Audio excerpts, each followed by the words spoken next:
আজকে দেখছি বিশাল মিছিল, হাজার হাজার মানুষ। আমি দুপুরে যাচ্ছিলাম এক জায়গায়, ক্রস করতেছে আমার বাস থেকে নামতেছে, খালি মহিলাই বেশি। জশ্নে জুলুসে ঈদে মিলাদুন্নবীর মিছিল করতে আইছে। তাদের সুরট দেখে বুঝছি, আহারে গ্রামের কোত্থেকা চিপা চাপা থেকে জান্নাতের ওয়াদা দিয়া লই আইছে যে হস্ত করতে পারবা না, সোরার উদ্যানে নবীজি আইবা দেখা করে আই। তো যেমন বক্তা শ্রোতাও এমন। এটা একটা প্রমাণিত জিনিস। আমি ছোট্ট একটা উদাহরণ দিয়ে, আমার মূল কথা অল্পই, আজকে হাজিরা দেওয়ারই কথা, অনেক দূরে যাব। হযরত আদম আলাইহিস সালাতু ওয়াস সালামের দুই ছেলে ছিল, নাম কি কর, মানে বাচ্চা তো আরো অনেক ছিল। ওই দুই ছেলে প্রসিদ্ধ একটা ঘটনার কারণে এক ভাই আরেক ভাইকে হত্যা করছে। বলেন তো কে কাকে হত্যা করছে? কাবিল হাবিলকে হত্যা করছে। কাতেল, এটা মনে রাখলেই হবে। কায়ে কায়ে এক। কাবিল হাবিলকে হত্যা করছে। তো এর আগে তো আর লাশ পড়ে নাই, কেউ মারাও যায় নাই, দাফনের সিস্টেম জানে না। তো বসে রয়েছে, কি করবে? আল্লাহ তাআলা কাবিলকে দাফন শিখানোর জন্য একটা কাউয়া পাঠাইছে।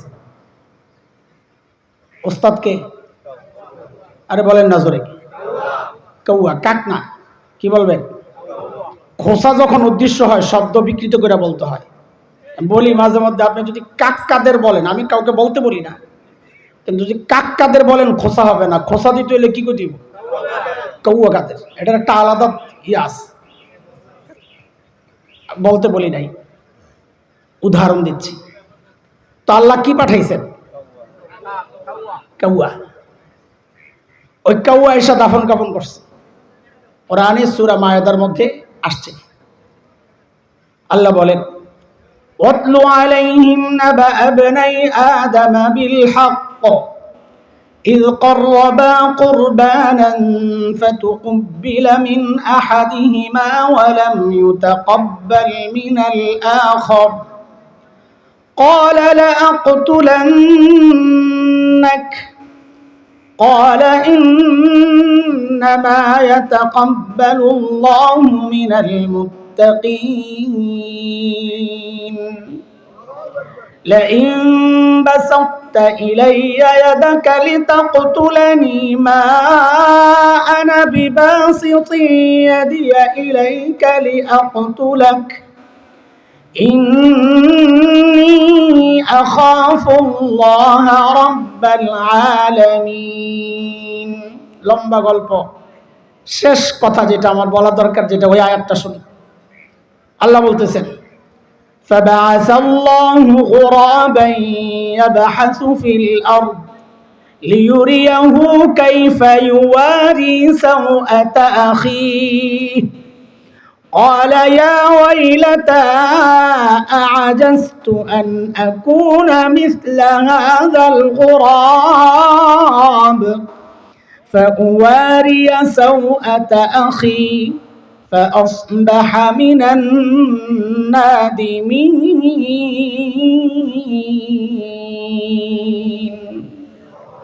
আল্লাহ কি পাঠাইছেন? কোন তাড়াতাড়ি তাড়াতাড়ি, কি পাঠাইছেন? কাউয়া পাঠাইছেন। কেন? দাফন কাফন শিখাইতে কাবিলকে। তো কাবিলের ওস্তাদ আল্লাহ কারে বানাইছেন? কারে? দেখেন, ওই সময় নবী আদম ছিলেন। আল্লাহ চাইলে হযরত আদম আলাইহিস সালামকে ওহীর মাধ্যমে জানাইতে পারতেন, আপনার এক ছেলে আরেক ছেলেকে মারছে, দাফন করতে পারতেছে না, আপনি যা দাফন কাজ শিখায়া দেন। আল্লাহ কাবিলের দাফনের ওস্তাদ একজন নবীরে না বানায়া কারে বানাইছেন? কোন কোন মুফাসসির বলেন, দেখো দেখো, যেমন শাগরেদ এমন উস্তাদ, যেমন আজকে শ্রোতা, যেমন আজকে আলোচক হযরত মুফতি মুশতাকুন নবী আরিফ বিন হাবিব হাফিজাহুল্লাহ, আল্লাহ শ্রোতাও পাঠাইছেন ওই রকম বাসা বাসা, যারা দিন মানে, দিন জানতে চায়, মানতে চায়। আলহামদুলিল্লাহ। কথা বললি যে শ্রোতা দেখা ভালো লাগতেছে, আলহামদুলিল্লাহ, চেহারা পছন্দ হয়েছে, মাশাআল্লাহ, আল্লাহ কবুল করে। আমি কোরআন আল কারীমের সূরা মায়েদার একটা আয়াত পড়ছি, খুব সংক্ষেপ কথা। আজকের এই দিনের কাণ্ড কারখানা দেখা মন চাইছে এই কথাগুলো বলি। দোস্ত, তিনটা কথা আগে একটু মুখস্থ করেন, একদম কাটা কাটা কথা, লম্বা আলোচনার সুযোগ নাই। আমার সাথে বলেন একটা, জরুরত, শরিয়াত, বিদআত। এই তিনটা কথা আবার বলেন, মন থাকবো তো ইনশাআল্লাহ। আবার বলেন, জরুরত, শরিয়াত, বিদআত। এই তিনটার একটু ব্যাখ্যা শোনেন। জরুরত কাকে বলে? আমার আপনার জীবন চলার জন্য যা দরকার, এটা যদি শরীয়তের বিরুদ্ধে না যায় ব্যবহার করা যায়, এটা আমার প্রয়োজন। যে কোনো বিষয়ই হচ্ছে জরুরত। আমার কথাগুলো এই মাঠের শেষ পর্যন্ত পৌঁছাইতে আমি একটা মাইক ব্যবহার করতেছি, এই মাইকটা জরুরত। এখন আপনি বলেন, মাইক ব্যবহার করা কি গুনাহ? আমার আপনার কষ্ট দূর করার জন্য একটা ফ্যান ব্যবহার হইতেছে, এই ফ্যানটা বলেন, এই ফ্যানটা জরুরত। ব্যাখ্যা পরে আরো বুঝে আসবে ইনশাআল্লাহ, পরের গুলা বুঝলে। 2 নাম্বার কি বলছি? শরীয়ত কাকে বলে? শরীয়ত বলে, আচ্ছা জরুরতের ব্যাখ্যাটা আর একটু করি তো শরীয়ত বোঝা আরো সহজ হবে। এখানে এমন কেউ আছেন যে বিশ্বাস করেন ফ্যানের বাতাস খাইলে সওয়াব হয়? কথা বলে, একটু তাড়াতাড়ি বলেন। মাইকে বয়ান করলে সওয়াব বেশি হয়? আছেন কেউ? মাশাআল্লাহ। সওয়াবের আশায় আমরা এই কাজগুলো করি না, এগুলো আমাদের প্রয়োজন, সেই জন্য করি। আরেকটার নাম হচ্ছে শরিয়াত। শরিয়ত হচ্ছে যে কাজ মানুষ সওয়াবের আশায় করে অথবা শাস্তি থেকে বাঁচার জন্য করে, যে কাজের পেছনে কোরআন সুন্নাহর দলিল থাকে। শরিয়ত কাকে বলে ভাই? যে কাজ মানুষ সওয়াবের আশায় করে অথবা আল্লাহর আযাব থেকে বাঁচার জন্য করে, যে কাজের পেছনে কি থাকে? কোরআন সুন্নাহর, বলেন, কোরআন সুন্নাহর দলিল থাকে।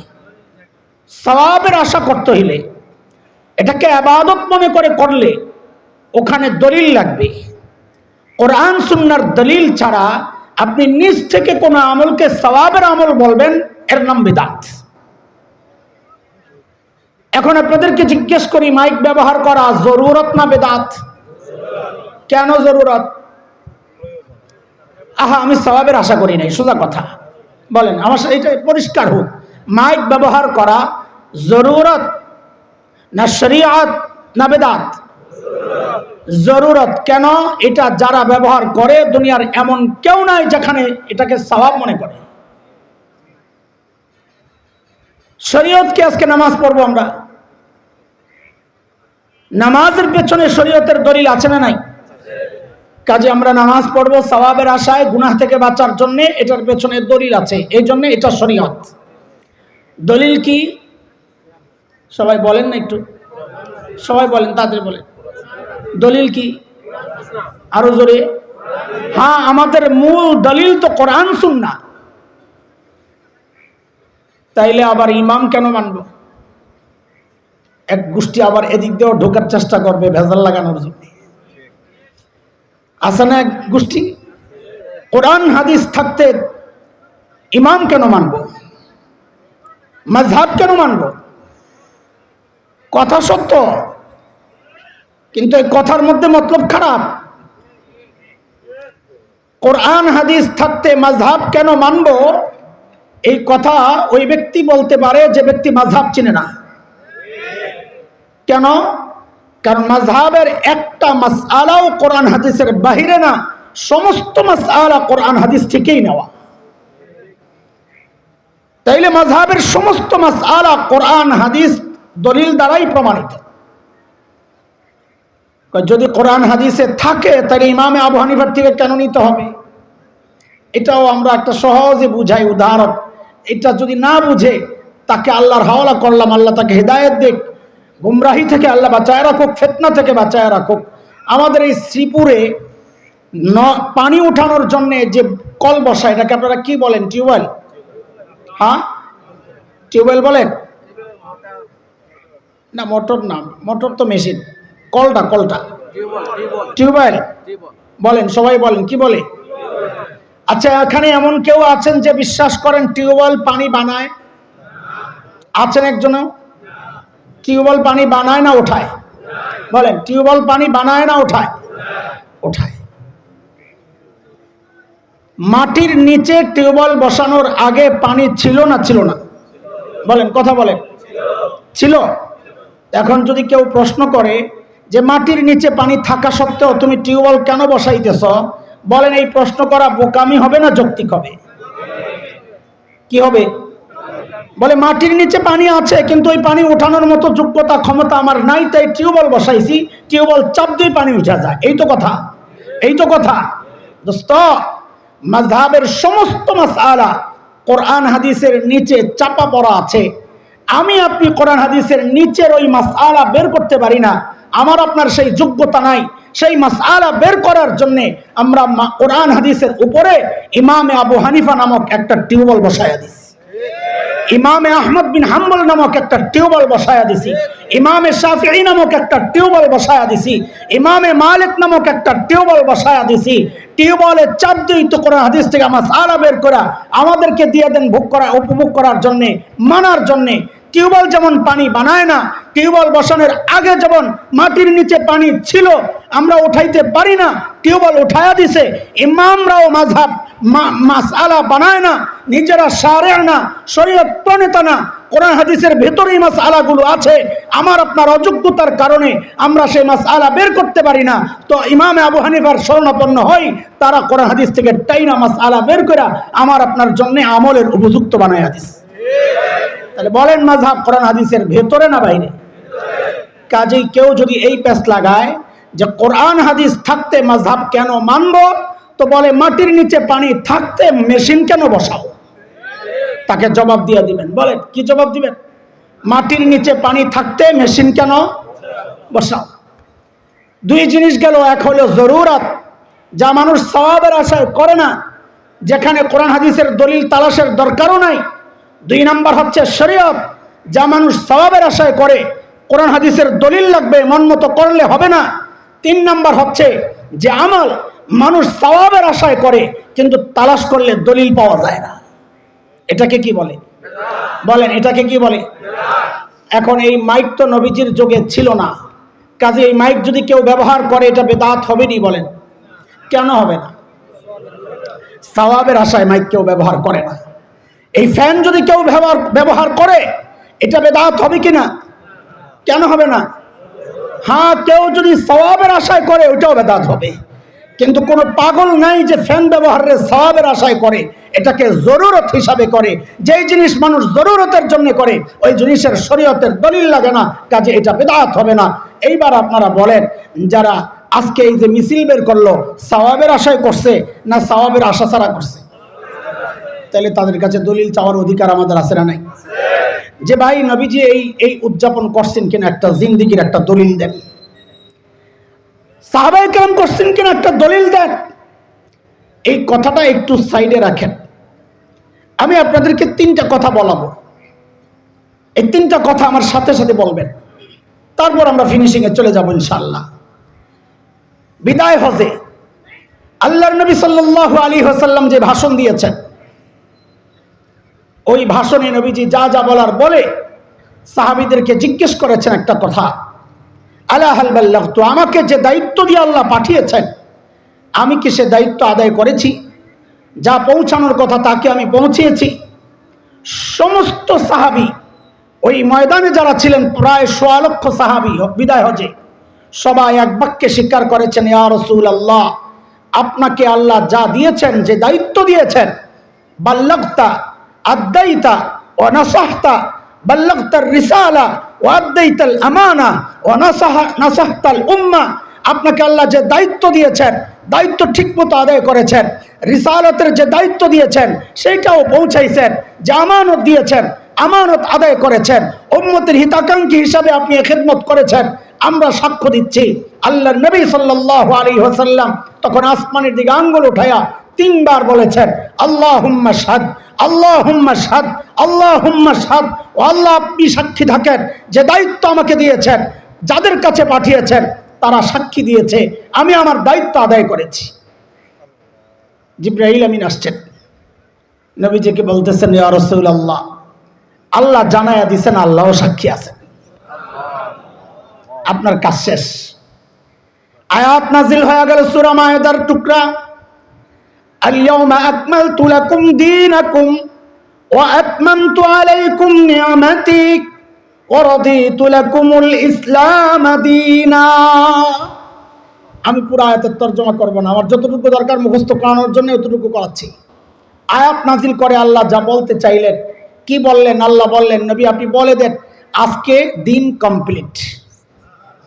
বলেন তো কথাটা, এটা আজকের আমাদের 1 নম্বর কথা, মনে রাখেন।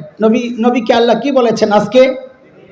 সবাই বলেন তো, একটু মুখস্থ রাখেন কথাটা, তো কাজে শেষে আমাদের ফিনিশিং দিতে সহজ হবে।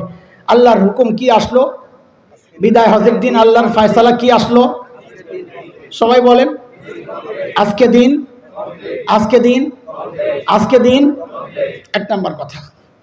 2 নম্বর, আমি শুরুতে কোরআন আল কারীমের সূরা মায়েদার যে আয়াতটা তিলাওয়াত করেছি, ওই আয়াতে আল্লাহ নবীজিকে উদ্দেশ্য করে বলছেন, ইয়া রাসূলুল্লাহ, ও আল্লাহর রাসূল, ইয়া আইয়ুহার রাসূল, ওগো আমার রাসূল, বাল্লিগ মা উনজিলা ইলাইকা মির রাব্বিক, আপনার রবের কাছ থেকে আপনার উপর যা কিছু নাজিল হয়েছে আপনি এগুলো উম্মতের কাছে পৌঁছায়া দেন। কতটুকু পৌঁছাইতে বলছেন বলেন তো? সবাই বলেন না, সব বাংলাদেশের মানুষের জন্য সব বইলেন না, তাদের জন্য কিছু রাইখা দিয়েন, পরবর্তী ওলামারা আয়েশা ওইটি বাইর করবো না। নবীজি সব পৌঁছাইছেন, নবীজির দায়িত্বে নবীজি কোনো কিছু বাকি রাখছেন না, সব পৌঁছাইছেন। আপনি আমি সাক্ষী না দিলেও আল্লাহর কাছে সবচেয়ে প্রিয় মানুষ যারা নবীদের পরে, সেই সাহাবীদের জামাত সাক্ষী দিছে, নবী আপনি সব পৌঁছাইছেন। তা নবীজি তার দায়িত্ব আদায় করছেন না করেন নাই? করছেন না করেন নাই? দ্বিতীয় কথা, 1 নম্বর কথা আজকে দিন। 2 নম্বর কথা, নবী আপনাকে যা দেওয়া হয়েছে আপনি সব পৌঁছায়া দেন। 3 নম্বর কথা, আচ্ছা দুই কথা আবার বলেন তো, নাইলে আমার পরে ভেজাল লাগবে। 1 নম্বর কথা কি মনে থাকবে তো ইনশাআল্লাহ? 2 নম্বর কথা, আপনাকে যা দিছি সব পৌঁছায়া দেন। না কিছু বলেন, সব না কিছু? আমি পুরো আয়াতের তরজমা করতেছি না, আল্লাহ তাআলা নবীজিকে বলতেছেন আপনি পৌঁছায়া দেন। কতটুকু ভাই? সবাই বলেন কতটুকু? সব না বাংলাদেশের জন্য কিছু বাদ রাখছেন? হ্যাঁ হ্যাঁ, জোরে বলেন, সব সব সব। আচ্ছা, 3 নম্বর কথা, যেই সাহাবীদের কাছে নবীজি এই মেহনতটা করলেন, সেই সাহাবীদের কি অবস্থা ছিল নবীজিকে মানার ব্যাপারে? আহা, এই উদাহরণ দুনিয়ার কোনো পাগল দেখাইতে পারবে না। দুনিয়ায় মানুষ মানুষের জন্য পাগল হয়। আবু সুফিয়ান রাদিয়াল্লাহু আনহু বলেছিলেন সাহাবায়ে কেরামদেরকে দেখে যে মানুষ মানুষের জন্য পাগল হয়, এমন পাগল আমি জিন্দেগিতে দেখি নাই। কেমন পাগল? হাজারো উদাহরণ। হাবশি গোলাম মুসলমান, হাবশিদের চুল থাকে কোকড়ানো, দেখছেন না? কালোদের চুল থাকে কোকড়ানো, শক্ত। এক পাগলের হৃদয়ে ব্যথা, গোসল করে, ওযু করে, খালি মাঝখানে চিরুনি দিয়া ফাঁক করার চেষ্টা করে, কারণ নবীজি 2 পাশে সীতা করতেন। নবীজির চুল ছিল মাঝখানে, 2 পাশে, মাঝখানে ফাঁকা। পাগল তো চেষ্টা করে, হয় না হয় না হয় না, কি করবে? অস্থির, হায় আমার মাথা কেন আমার নবীর মতো না। একদিন কষ্ট সইতে না পাইরা রড একটা গরম করছে। আল্লাহ, ওই রড গরম কইরা মাথার ঠিক মাঝখানে লাগাইয়া দিছে। গরম টকটকে লাল হয়ে রয়েছে, গরম লাগাইয়া দিছে মাঝখানে। মাথার চুল চামড়া পুইরা মাঝখান দিয়া ফাঁক হয়ে গেছে। সঙ্গীরা জিজ্ঞেস করে, কিরে পাগল, তুই ব্যথা বাঁচতাম? বলে, ব্যথা তো পাই, কিন্তু অন্তরের যে ব্যথাটা ছিল এখন ওইটা চলে গেছে, যে এখন আমার মাথাটাও আমার নবীর মতো দেখছে। ওই পাগলদের কথা শোনাচ্ছি। ওদের যুদ্ধের হিস্ট্রি বলার সময় আমার নাই, কিন্তু নবীজিকে পাহারা দেওয়ার জন্য যারা নিরাপত্তা ঢাল তৈরি করছিলেন, তাদের এক একজনের পিঠের মধ্যে 40 থেকে 70টা পর্যন্ত পাথর আর বর্ষার আঘাতের চিহ্ন পাওয়া গেছে। হযরতে তলহার হাত, তীর হাত দিয়ে ফিরাইতে ফিরাইতে হাতটা অবশ হয়ে গেছে, ওই হাত দিয়ে আর কাজ করতে পারেন না এই জিন্দেগিতে। এই পাগলদের কথা শোনাচ্ছি। নবীজিকে মানার ক্ষেত্রে তো মহাব্বতের লাইনে চলে গেলাম, মানার ক্ষেত্রে কতটা সতর্ক ছিলেন।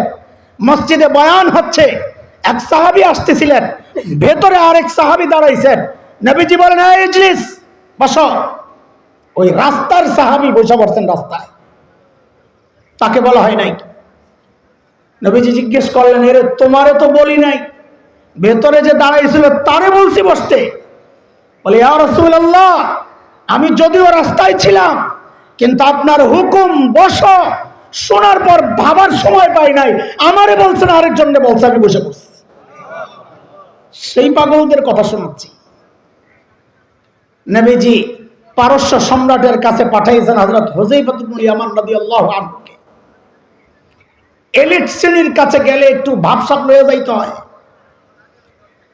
হযরত হুযায়ফার পোশাক ছিল স্বাভাবিক, খাইতে দিচ্ছেন, নিচে মাটিতে বসে খাওয়া শুরু করছেন। খাবার পড়ছে, উঠায়া খাওয়া শুরু করছেন। দরবারের লোকরা এসে বলে, আরে মিয়া, এত খ্যাত হইছ, বাদশা তার লোকজন দেখলে তোমার সাথে আর আলোচনাই করবে না। যারা খ্যাত এদের সাথে কি আলোচনা করব? ওই যেগুলো পড়ে গেছে বলে উঠা খায়ও না। আমাদের এই শাহী দরবারের শানের খেলাফ, এমনি বৈশা খাইতেছ, শাহী দরবারের শানের খেলাফ, বাদশা আলোচনা করবে না। হযরত হুযায়ফা ইয়ামান রাদিয়াল্লাহু আনহুর জবাবটা শুনেন। তিনি বলতেছেন, আতরুকু সুন্নাত হাবিবি লিহাউলাইল হুমাকা, আরে সমস্ত নির্বুদ্ধের জন্য, গাধাদের জন্য আমি আমার নবীর সুন্নাত ছেড়ে দিব? পাগল সাহাবী। নবীজিকে মানছেন তো কেমন মানছেন? হযরত জাফর আত-তাইয়ারের হিস্ট্রি পড়েন। কত প্রিয় ভাই, হযরত আবু তালেবের ছেলে জাফর, আলী, তালিব, আকেল, 4 ছেলে। জাফর আর আলী দুইজন তো মুসলমান। হযরত জাফরের সাথে নবীজির খাতিরটা একটু বেশি ছিল। এর অন্যতম কারণ হচ্ছে হযরত জাফরের চেহারা 12 জন আরবের চেহারা নবীজির চেহারার সাথে মিলত, তার মধ্যে হযরত জাফরের চেহারাও নবীজির চেহারার সাথে মিলত। হযরত জাফরের স্বভাব চরিত্র নবীজির সাথে মিলত। আপন চাচতো ভাই, বড় প্রিয় সাহাবী, বড় প্রিয় ভাই। হুকুম আসছে, জাফর চলে যেতে হবে আবিসিনিয়ায়, হাবশায়, আজকের ইথিওপিয়া, ইরিত্রিয়া। হুকুম আসছে চলে যেতে হবে, হিজরত করে চলে যেতে হবে। এটা আমি আপনি বুঝবো না, এটা সাহাবীর জন্য কত কষ্ট, নবীকে ছেড়ে চলে যাওয়া, আমরা বুঝবো না। এটা ওই সাহাবীদের কথা শোনাচ্ছি যারা দরজার কোনায় এসে দাঁড়ায় থাকতো চুপচাপ। নবীজি বের হইলে জিজ্ঞেস করতেন, কেন আসছো? কিছু জিজ্ঞেস করবা? না, কিছু জিজ্ঞেস করবো না। 1 দিন 2 দিন কৌতূহল জাগে, আরে লোকগুলা কেন দাঁড়ায় থাকে? ও ভাই, কেন দাঁড়ায় রইছ? তো সাহাবীর জবাব, ইয়া রাসূলুল্লাহ, কিছু জিজ্ঞেস করতে আসি না, কিছু চাইতেও আসি না। ঘর থেকে বের হইতো ওই নিয়তে যে আপনি কখন বের হবেন, আপনাকে একটু দেখব। ওই পাগল নবীজিকে ছাইরা যাইতে কেমন লাগে? সেখানে জাফরের মতো বেটা। হযরত জাফর চলে গেছে, লম্বা হিস্ট্রি মাঝখানে হয়েছে। আবার নবীজি আসার হুকুম করছেন 6ষ্ঠ হিজরি। খায়বর অভিযানে গেছেন নবীজি, হুদাইবিয়া সন্ধির কিছুদিন পর খায়বরে চলে গেছেন। একটু খেয়াল করে শোনেন কথাটা। খায়বর জয় হওয়ার পর মুসলমানদের অভাব অনটন দূর হয়ে গেছে। এত বিশাল বিশাল খেজুর বাগান পাইছেন, এত এত সম্পদ পাইছেন, বিশাল বিশাল কেল্লা জয় হয়েছে ইহুদিদের। ওই দিনই জাফর দলবল সহ খাইবরে হাজির, মানে এই রাস্তায় হাজির। নবীজি খাইবর জয়ের পর কতটা খুশি হওয়ার কথা, যে এই ইহুদিরা কত জ্বালান জ্বালাইছে, আজকে ইহুদিদেরকে চিরতরে শেষ করা হয়েছে। বনু নজির তো আরো আগেই শেষ, বনু কোরাইজা শেষ ৫ম হিজরিতে, ৬ষ্ঠ হিজরিতে যায় খাইবর থেকে এই বনু নজিরের যে অংশটা এখানে এসে আশ্রয় নিয়েছিল ওদেরকেও তাড়ায় দেওয়া হচ্ছে। পুরা এলাকা এখন মুসলমানদের হাতে, খেজুর বাগান, ফসল আছে, কেল্লা আছে, জমিন আছে, দারিদ্রতা দূর হয়ে গেছে, শত্রুর টেনশন দূর হয়ে গেছে, এখন মক্কা অভিযান সহজ হয়ে গেছে। নবীজির কত খুশি লাগতেছে। কিন্তু হযরত জাফরকে নবীজি কতটা ভালোবাসতেন একটু খেয়াল করেন। হযরত জাফর যখন আসছে, নবীজি এত খুশি হয়েছে, এত খুশি হয়েছেন, খুশি হয়ে বলতেছেন, মা আদ্রি বিআইহিমা আনা আশাদ্দু ফারহা বিকুদুমি জাফর আম বিফাতহি খাইবর। আমি বুঝতেছি না আজকে কোন কারণে আমার খুশি বেশি লাগতেছে, খাইবর বিজয়ের কারণে নাকি জাফরের আগমনের কারণে, আমি বুঝতেছি না। আরে নবীজির তো আরো সাহাবী ছিলেন, জাফরের তো এই নবী ছাড়া কেউ নাই, তাহলে খুশিটা জাফরের বেশি লাগছে না নবীজির বেশি লাগছে? একটু বলেন, নবীজির কেমনে লাগে? নবীজির তো আরো কত সাহাবী আছে, জাফরের তার কেউ নাই। হযরত জাফরের রাদিয়াল্লাহু আনহুর খুশিটা বেশি লাগার কথা। নবীজির খুশির মাত্রা যদি এই হয় খাইবর জয়ের মতো হয়ে গেছে, তো জাফরের খুশির মাত্রাটা কোন পর্যায়ে? মদিনায় চলে গেছে, কিছুদিন পর হুকুম আসছে, কয়েক বছর পর মুতার যুদ্ধে যাইতে হবে। নবীজি সৈন্য ঠিক করতেছেন, সেনাপতি নির্ধারণ করছেন যায়েদ ইবনে হারিসা। ঘোষণা দিয়ে দিলেন, ফাইন উসিবা যায়েদ ফা আব্দুল্লাহ ইবনে রাওয়াহা। যদি যায়েদ শেষ হয়ে যায় তো মুসলমানদের নেতৃত্ব গ্রহণ করবে আব্দুল্লাহ ইবনে রাওয়াহা। ওয়াইন উসিবা আব্দুল্লাহ ফা জাফর। যদি আব্দুল্লাহ ইবনে রাওয়াহা শহীদ হয়ে যায় তো মুসলমানদের দায়িত্ব নিবে জাফর আত-তাইয়ার। আচ্ছা, এইভাবে যে নবীজি বলতেছেন যায়েদ শেষ হইলে আব্দুল্লাহ, আব্দুল্লাহ শেষ হইলে জাফর, আপনারা কি বুঝেছেন এই তিনজন শাহাদাত বরণ করবে? বুঝেছেন? এটা বুঝে গেছেন? কারণ লাস্টে নবীজি বলছেন জাফর যদি শহীদ হয় তো নিজেরা মশওয়ারা করে একজনকে ঠিক করো। তার মানে কি বোঝা গেছে? যায়েদও শেষ, আব্দুল্লাহ ইবনে রাওয়াহাও শেষ, আর জাফরও শেষ। এটা আপনারা আমরা বুঝছি, যারা সামনে ছিল তারা বুঝেন নাই। কথা কন। আহা, আমি ফেল করতাম, এই জন্য আমার আল্লাহ ওই যুগে পাঠান নাই। এই কথা শোনার পর এখন জাফরের কেমন লাগতেছে। আহারে, এত লম্বা সময় বিচ্ছেদের পর আসছে একটু প্রিয় হাবিবের কাছে, আবারও বিচ্ছেদ হবে। আরে আগের বিচ্ছেদ একটু বুঝেন। একজন আসামির জন্য, খুনের আসামি, তার জন্য বিচারক দুইটা অপশন দিছে, হয় মৃত্যুদণ্ড না হয় যাবজ্জীবন। যাবজ্জীবন মানে মরা পর্যন্ত জেল না, এটা অনেকে জানে না। যাবজ্জীবন মানে মরা পর্যন্ত জেল না। কয় বছর? 14। হ্যাঁ না, কত বছর? 14 বছরের মতো। হ্যাঁ, অনেকে জানে না, মনে করছে মরা পর্যন্ত জেল, না যাবজ্জীবন মানে এটা না। তো 14 বছরের জেলটারে কবুল করবে নাকি মৃত্যুদণ্ড কবুল করবে বলেন তো? হ্যাঁ হ্যাঁ, 14 বছরের জেল খাইটা আসতে পারবে, মাঝে মাঝে আপনজন যায় জেলখানায় দেখা করে আসতে পারবে, কিন্তু মৃত্যুদণ্ড হয়ে গেলে তো শেষ। হযরত জাফরের মাথায় তো এই চিন্তা আসার কথা, আমার মতো মুসলমান হইলে তো এই চিন্তা আসার কথা। আরে এতদিন বিচ্ছেদ ছিল, আসার একটা আশা ছিল, আবার দেখার একটা আশা ছিল। এখন যে নবীজি পাঠাচ্ছেন, এখন তার কাউরে দেখবো না। এতদিন সাথে বিবি ছিল আসমা, এতদিন সাথে সন্তান ছিল আব্দুল্লাহ আউন মুহাম্মদ, এখন তো আব্দুল্লাহ আউন মুহাম্মদ হারাবো, বিবি হারাবো, নবী হারাবো। জাফরের কেমন লাগার কথা। আল্লাহু আকবার। হযরত জাফর সোজা ঘরে গেছেন। তিনি তো হাসান জামিল না, কেমন লাগবে না লাগবে চিন্তা করার সময় নাই। নবীজি বলছেন বাড়িতে, এর নাম সাহাবী। বিবির কাছে বিদায় চাইছেন, বিবি খালি এতটুকু জিজ্ঞেস করছেন, নবীজি বলছে কাহা যা শেষ। আয় হায়, বিবিরাও নবীজির কথায় কতটা ভরসা রাখতেন। হযরত জাবের রাদিয়াল্লাহু আনহুর ঘরের ঘটনা আসছে। খন্দকের যুদ্ধের সময় নবীজির পেটে পাথর, দেখা কষ্ট লাগছে। জাবের ঘরে এসে বিবিরে জিজ্ঞেস করতেছে কিছু আসেনি? ছোট্ট একটা বকরি আছে, একসা মানে অল্প কিছু জব আছে। তো বলে আমি তাহলে কিছু মেহমান নিয়ে আসি, তুমি রেডি করো। চুলায় বসাইছে, খামিরা বানায়া ওই কাই বানাইতেছে। নবীজির কাছে কানে কানে বলছে, বিবি বলে দিছে আস্তে আস্তে বইল, অন্যরা শুনে না যেন, আমারে শরম দিও না, বেশি করে মানুষ আই না। হযরত জাবের কানে কানে বলতেছেন, ইয়া রাসূলুল্লাহ, কিছু খাবারের ব্যবস্থা আছে, 3 দিন তো খান না, কিছু খাবারের ব্যবস্থা আছে, আপনি আসেন, সাথে 2-1 নিয়ে আসেন। বলার সাথে সাথে নবীজি বলতেছেন, এই শুনো শুনো, জাবের তোমাদের খানার ব্যবস্থা করছে।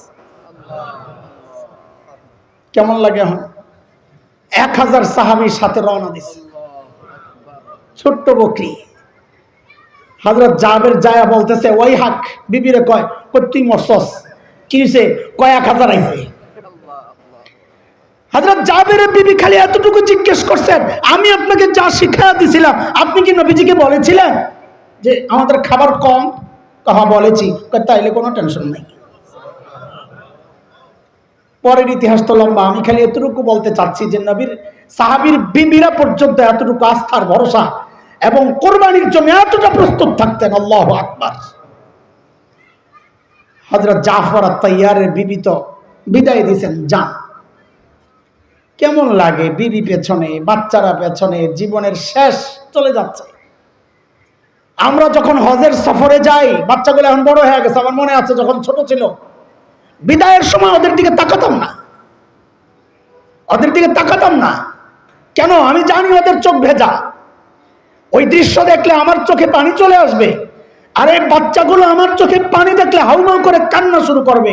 ওরা হাউমাউ করে কান্না শুরু করলে আমি আর পা গাইতে পারবো না।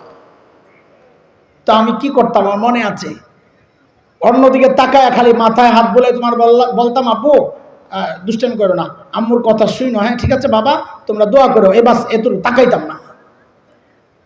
ওই দৃশ্যটা মনে করেন। হযরত জাফর বাচ্চাদের দিকে তাকাচ্ছেন না।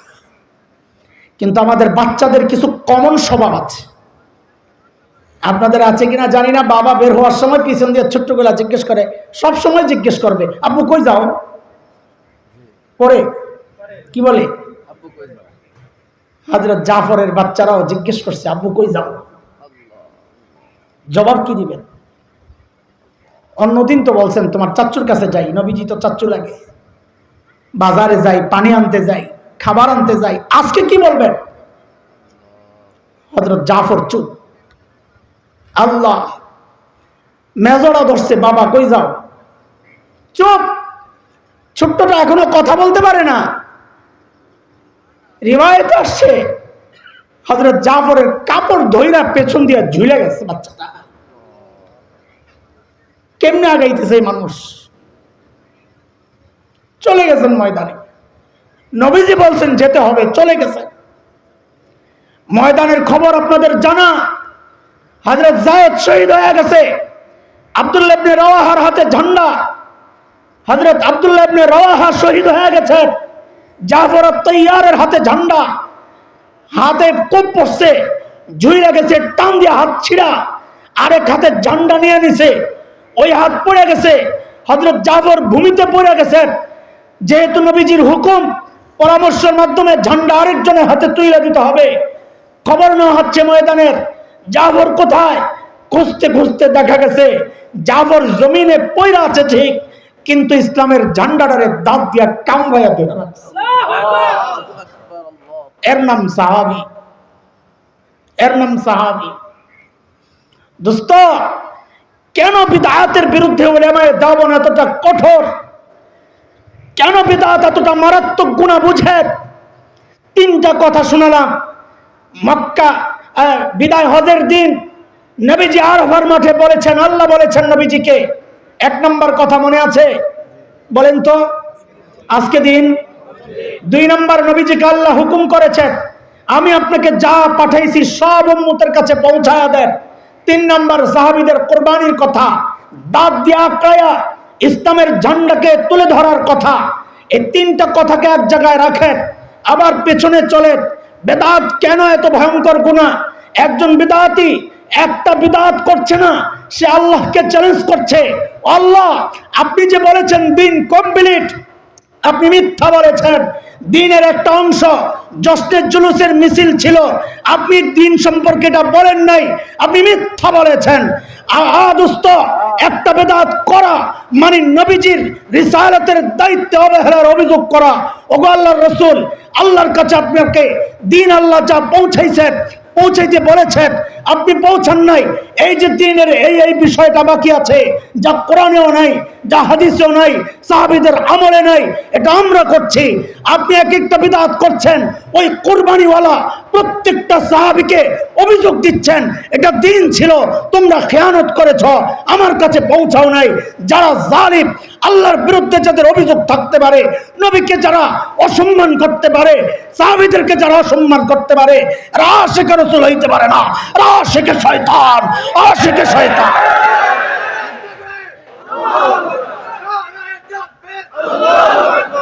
মুহতারাম হাজরিন, খবরদার, খবরদার, বেদাতকে তো হালকা ভাবে নেওয়ার কিচ্ছু নাই। আমার মন মতো কিচ্ছু করার নাম দিন না, এটা শয়তানি। আমার মন মতো সওয়াব নির্ধারণ করা, এটা দিন না, এটা শয়তানি। আল্লাহর বিরুদ্ধে অভিযোগ করা, নবীজিকে অভিযুক্ত করা, কোরবানিওয়ালা প্রত্যেকটা সাহাবীকে অভিযুক্ত করা, এই কাজ আমরা করব না ইনশাআল্লাহ। বলেন ইনশাআল্লাহ। আমাদের জন্য সুন্নাহ আছে না? আল্লাহর নবীর সুন্নাহ আছে না? আল্লাহর নবীর এমন কোন আমল নাই যেখানে নবীর তরিকা নাই। সুবহানাল্লাহ। এমন কোনো বিষয় নাই। আরে শুধু দ্বীনের ব্যাপার না, দুনিয়ায় চলার জন্য এমন কোনো বিষয় নাই যেখানে আমার নবীর তরিকা নাই। এই জন্য শেষ কথা, আমার নবী সম্পর্কে আমাদের বড়দের উদাহরণ হচ্ছে, নবীজি হচ্ছেন আকাশের মতো। কিসের মতো? মানে কি, আকাশ যেমন বড়, নবীজির মাথাটা এমন বড় আছে, চোখগুলো এমন নীল নীল ছিল। তা আকাশের মতো মানি, আকাশের মতো মানি বুঝেন, একজন মানুষের যদি চোখ ঠিক থাকে, আকাশ যদি উন্মুক্ত থাকে, ওই মানুষটা আকাশ দেখবে কিনা? বলেন, কথা বলেন। একজন বৃদ্ধ যদি তাকায়, দেখবে কিনা? একজন যুবক তাকাইলে দেখবে কিনা? একটা বালক তাকালে, শিশু তাকালে, বলেন, শ্বশুর তাকালে দেখবেন, নানা তাকালে, ইমাম সাহেব তাকালে, কথা বলেন, শিক্ষক তাকালে, বলেন, রাষ্ট্রপ্রধান তাকালে, সেনাপতি তাকালে, সমাজ সংস্কারক তাকালে আকাশ দেখবেন, আকাশ দেখবেন। আমার নবীর চরিত্রটাও এইরকম বিশাল বিস্তৃত, নতুন করে কিছু করার সুযোগ নাই। বলে মানে কি? বলে একটা ছোট্ট বাচ্চা, ও যদি চিন্তা করে আমি মানব ইতিহাসের সর্বশ্রেষ্ঠ বাচ্চা হতে চাই, বলে তোমার জন্য রাস্তা একটাই, তুমি শিশু মুহাম্মদুর রাসূলুল্লাহকে ফলো করো। একটা যুবক যদি চিন্তা করে আমি মানব ইতিহাসের শ্রেষ্ঠ যুবক হতে চাই, বলে তুমি যুবক মুহাম্মদুর রাসূলুল্লাহকে ফলো করো। একজন বাবা যদি চিন্তা করেন আমি শ্রেষ্ঠ বাবা হতে চাই, বলে তুমি বাবা মুহাম্মদুর রাসূলুল্লাহকে ফলো করো। একজন নানা যদি চিন্তা করেন আমি শ্রেষ্ঠ দাদার নানা হতে চাই, বলে তুমি নানা মুহাম্মদুর রাসূলুল্লাহকে ফলো করো। একজন ইমাম যদি চিন্তা করেন আমি শ্রেষ্ঠ ইমাম হতে চাই, বলে ইমাম মুহাম্মদুর রাসূলুল্লাহকে ফলো করো। একজন শিক্ষক যদি চিন্তা করেন শ্রেষ্ঠ শিক্ষক হতে চাই, বলে শিক্ষক মুহাম্মদুর রাসূলুল্লাহকে ফলো করো। একজন সমাজ সংস্কারক যদি চিন্তা করেন শ্রেষ্ঠ সমাজ সংস্কারক হতে চাই, বলে সমাজ সংস্কারক মুহাম্মদুর রাসূলুল্লাহকে ফলো করো। একজন সমাজকর্মী যদি চিন্তা করে আমি খেদমত করতে চাই, সমাজের কাজ করতে চাই, বলে সমাজের সেবক হিলফুল ফুজুলের প্রতিষ্ঠাতা মুহাম্মদুর রাসূলুল্লাহকে ফলো করো। একজন সেনাপতি যদি চিন্তা করে শ্রেষ্ঠ সেনাপতি হতে চাই, সেনাপতি মুহাম্মদুর রাসূলুল্লাহকে ফলো করো। একজন রাষ্ট্রনায়ক যদি চিন্তা করে মানব ইতিহাসের শ্রেষ্ঠ রাষ্ট্রনায়ক হতে চাই, ভারত আর আমেরিকার প্রেসক্রিপশনে শ্রেষ্ঠ রাষ্ট্রনায়ক হওয়া যায় না, শ্রেষ্ঠ রাষ্ট্রনায়ক হতে হলে মুহাম্মদুর রাসূলুল্লাহকে ফলো করতে হবে। জীবনের এমন কোন জায়গা নাই যেখানে আমার নবী থেকে একটা আদর্শ উত্তম নমুনা নাই। সেই জন্য আল্লাহ বলেছেন লাকাদ কানা লাকুম ফি রাসূলিল্লাহি উসওয়াতুন হাসানাহ। এদিক ওদিক ঘুরো না, তোমার দুনিয়ায় চলার জন্য শ্রেষ্ঠ নমুনা আমি তোমার নবীর মধ্যে রাখছি, ওইটা মানবা তো আমি কবুল করব, ওইটা মানবা না আমি কবুল করব না। আল্লাহ তাআলা আমাদের গোটা জীবনকে বেদাত মুক্ত রেখে, শিরিক মুক্ত রেখে, সুন্নাহ দিয়া গোটা জীবনকে সাজানোর তৌফিক দান করেন। আমিন আমিন। আমিও দোয়া চাই আল্লাহ যেন আমাকেও সুন্নতের উপর রাখেন। ওয়া আখিরু দাওয়ানা আলহামদুলিল্লাহি রাব্বিল আলামিন। আসসালামু আলাইকুম ওয়া রাহমাতুল্লাহ।